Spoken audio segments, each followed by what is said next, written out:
but worthwhile material, with and without his participation.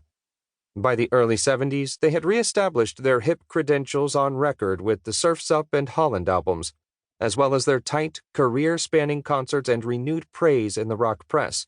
And they had added 2 members from South Africa, Ricky Fattar and Blondie Chaplin, during 1972 and 1973.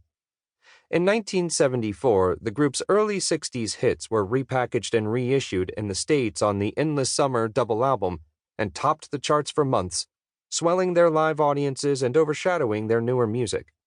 As they coasted through the 80s as a glorified oldies band, it seemed there would be no new chapters to their story. But freed from Dr. Landy and remarried in 1995, Brian began touring with his own band, and in 2004 he completed, performed, and released Smile. In 2012, the surviving members of the original group, Brian, Mike, Al, Bruce, and David, temporarily reunited for a 50th anniversary tour and a new CD, That's Why God Made the Radio. As I write, Brian tours with Al, Blondie, and the first-rate backing band that helped rehabilitate Smile. Mike controls the rights to tour as the Beach Boys and includes Bruce in his also excellent, if less ambitious, band. A complex net of contractual barriers and obligations remain as one legacy of the group's long history. In the 1970s, they left Capitol Records for Reprise, and then later signed with CBS. From 1970 to 1986, they co-released their material on their own label, Brother Records, in partnership with the 3 different major labels over the years. In time, Capitol gained the rights to the group's entire back catalog, permitting the creation of career-spanning retrospective boxed sets, anthologies, and reissues. Brother Records is currently owned by Brian, Mike, Al, Bruce, and the estate of Carl Wilson, and leases the Beach Boys name to Mike's touring group. Brian's solo album have been released by Sire, Nonsuch, Brimmel, Giant, Disney, Capitol, and Rhino.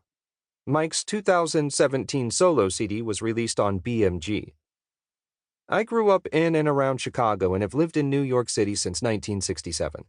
I've traveled like many other pilgrims to the locations of the Beach Boys' California origins in the South Bay, as well as to the abandoned dance hall in Minnesota where they first glimpsed their national impact. My dad grew up in a small town in northwestern Ohio just up the interstate from Lima, the childhood home of Beach Boy Al Jardine. My mom is from Newton, Kansas, a 20-minute drive from Hutchinson, where the father of Brian, Carl, and Dennis Wilson and the mother of Mike Love were born. And yes, I am one of those sensitive old white men whose go-to when you're feeling blue album is still Pet Sounds.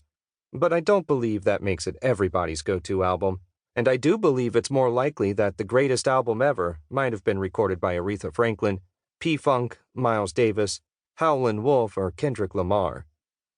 I see Los Angeles as the urban blueprint for the last half of the U.S. 20th century, as New York City was for the first half.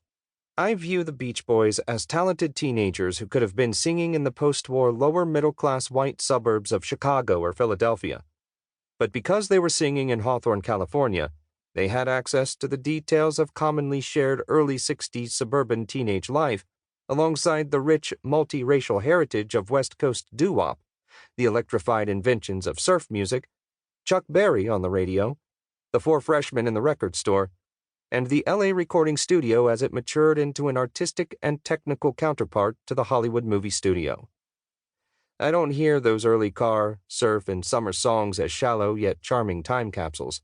I hear them as fully realized music, naive and profound, that will last as long as, maybe just white, people drive cars to work, school, and the beach, listen to recorded music, and live in detached single-family housing, or wish they could.